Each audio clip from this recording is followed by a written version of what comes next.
स्वागत है आप सबका अपना चैनल MS गिल इंफोटेनमेंट में। आज हम आपको श्री गुरु नानक देव जी बेन नदी में 3 दिन के लिए आलोप रहने की साखी सुनाएंगे। गुरु ने 12 वर्षों तक भंडारी के रूप में काम किया। नियमित रूप से शाम को उनके मित्र और शिष्य एकत्रित होते और भगवान की स्तुति में भजन गाते। प्रत्येक दिन सूर्योदय से पहले गुरु नानक ठंडे पानी में स्नान करने के लिए नदी पर जाते थे और भगवान की स्तुति गाते थे। लेकिन एक दिन वह नहाने के बाद नदी में गायब हो गए।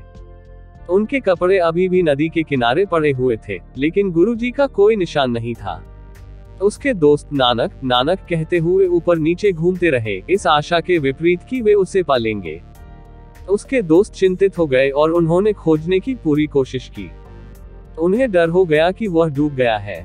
जब वे उसका पता नहीं लगा सके तो उन्होंने तुरंत दीवान जयराम और बेबे नानकी को सूचित किया। उन सब ने सोचा कि वह नदी में डूब गया है। नानक कोई साधारण व्यक्ति नहीं थे। नगर के लोग उनके प्रति बहुत आदर और प्रेम रखते थे। ऐसी खबर से शहर में मातम छा गया। लोग भागे नदी की ओर। नवाब दौलत खान ने स्वयं इस स्थल का दौरा किया। उसके गोताखोरों और मछुआरों ने नानक के शव की तलाश के लिए नदी में जाल फेंका।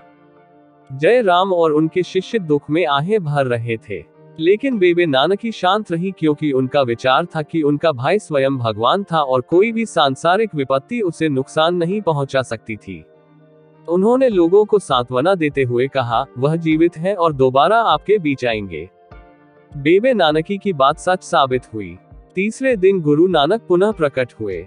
इस अवधि के दौरान गुरु नानक एक दिव्य समाधि में थे, जिसमें वह भगवान की उपस्थिति में बैठे थे। भगवान ने उसे अमृत का एक प्याला दिया और कहा, मैं तुम्हारे साथ हूँ। मैंने तुम्हें और उन लोगों को भी, जो तेरा नाम लेंगे, आनंदित किया है। जाओ और मेरा नाम दोहराओ और दूसरों को भी ऐसा करना सिखाओ। संसार से निष्कलंक रहो। मेरे नाम का जप, दान, तप, पूजा और ध्यान का अभ्यास करो। मैंने तुम्हें अमृत का ये प्याला अपने सम्मान की प्रतिज्ञा के रूप में दिया है। गुरु नानक वाहेगुरु के प्रति इतने प्रेम से भरे हुए थे कि उन्होंने स्वर के सहज संगीत की संगत में छंद उच्चारण किए। श्री राग महला पहला। क्या मैं लाखों वर्षों तक जीवित रहता और अपने पोषण के लिए हवा पीता? क्या मैं ऐसी गुफा में रहता जहां मैं सूरज या चांद नहीं देखता और सोने का सपना भी नहीं देख पाता? मुझे अभी भी तेरा मूल्य व्यक्त करने में सक्षम नहीं होना चाहिए। मैं तेरा नाम कितना महान कहूँ। हे सच्चे निराकार, आप अपने ही स्थान पर है। जैसा कि मैंने अक्सर सुना है कि मैं अपनी कहानी कहता हूँ। यदि ये तुम्हें पसंद है तो मुझ पर अपनी कृपा दिखाओ।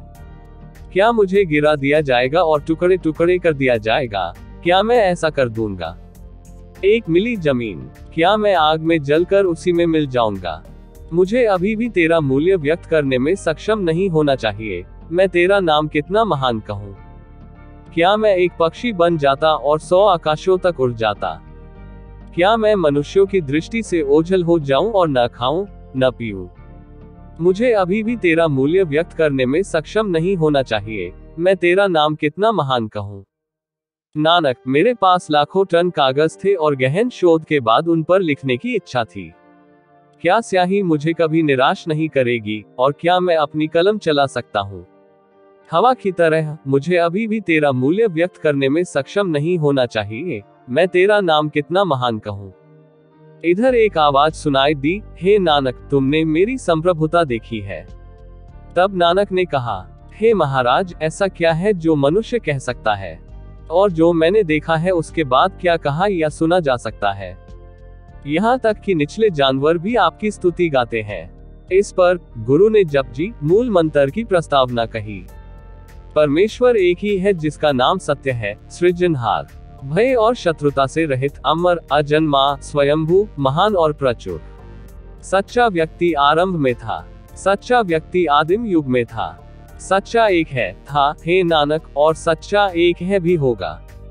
जब नानक ने अपनी बात समाप्त की तो एक आवाज फिर से सुनाई दी, हे नानक, जिस पर मेरी दया की दृष्टि है, तुम दयालु हो जैसे मैं भी दयालु होऊंगा।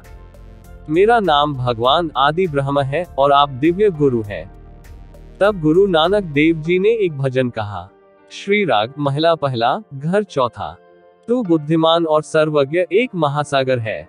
मैं एक मछली कैसे तेरी सीमा का ज्ञान प्राप्त कर सकती हूँ। जब भी मैं देखता हूँ वहां तू ही है। यदि मैं तुझसे अलग हो जाऊं तो फट जाऊंगा। मैं न तो मछुआरे की मौत को जानता हूँ और न ही उसके जाल को।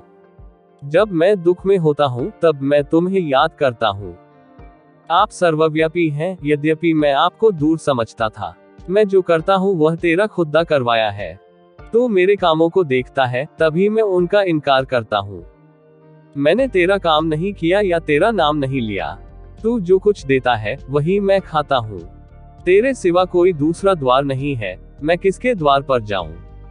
नानक एक प्रार्थना करते हैं, आत्मा और शरीर सब आपकी शक्ति में है। तू निकट है, तू दूर है, और बीच का रास्ता तू ही है। तू देखता और सुनता है, तूने अपनी शक्ति से ऐसा किया है। नानक कहते हैं, जो भी आदेश आपको प्रसन्न करेगा वह स्वीकार्य है। 3 दिन के बाद गुरुजी जंगल से बाहर आए। गांव वाले अविश्वास में हाँफने लगे। उन्होंने उसे दोबारा देखने की कोई उम्मीद छोड़ दी थी, क्योंकि उन्हें लगा था कि वह बेन नदी में डूब गया है। इस समय यह आम धारणा थी कि नानक पर एक बुरी आत्मा का साया था, और इसका प्रयोग करने के लिए एक मुल्ला या मोहम्मद पुजारी को बुलाया गया था। मुल्ला ने नानक के गले में लटकाने के लिए एक ताबीज लिखना शुरू कर दिया। जब मुल्ला लिख रहा था तो नानक ने कहा, जब खेत बर्बाद हो गया तो फसल का ढेर कहाँ है। उन लोगों का जीवन शापित है जो परमेश्वर का नाम लिखते हैं और इसे बेचते हैं। मुल्ला ने नानक की गंभीर आपत्ति पर कोई ध्यान न देते हुए भूत भगाने का अनुष्ठान जारी रखा, और अंत में कथित बुरी आत्मा को संबोधित किया, तुम कौन हो। नानक के मुख से निम्नलिखित उत्तर निकला, राग मारू, महला पहला। कोई कहता बेचारा नानक प्रेत है, कोई कहता राक्षस है। दूसरों ने फिर कहा कि वह एक आदमी है। तब उपस्थित लोगों ने निष्कर्ष निकाला कि नानक पर कोई जादू नहीं था, बल्कि वे पागल हो गए थे। ये सुनकर नानक ने मर्दाना से कहा, रबाब बजाओ, और छंद जारी रखा। साधारण नानक भगवान पर पागल हो गए हैं, और खुदा के सिवा किसी को नहीं जानता। जब कोई ईश्वर के भय से पागल हो जाता है, और एक ईश्वर के अलावा किसी को नहीं पहचानते, जब वह यह एक काम करता है तो उसे पागल कहा जाता है। जब वह मालिक की आज्ञा का पालन करता है तो और क्या है।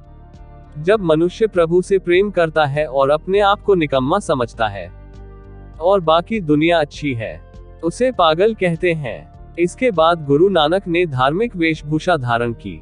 बहुत देर तक उसने कुछ नहीं कहा। अंत में जब वे बोले तो उन्होंने कहा, कोई हिंदू नहीं है और कोई मुसलमान नहीं है।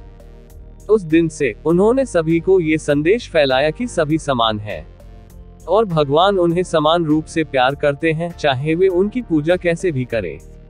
उन्होंने ये भी सिखाया कि ईश्वर के प्रति अपना प्रेम दिखाने का सबसे अच्छा तरीका उनके नाम की स्तुति करना है।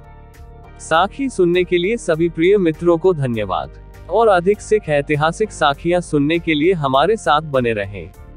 वाहेगुरु जी दा खालसा, श्री वाहेगुरु जी दी फतेह।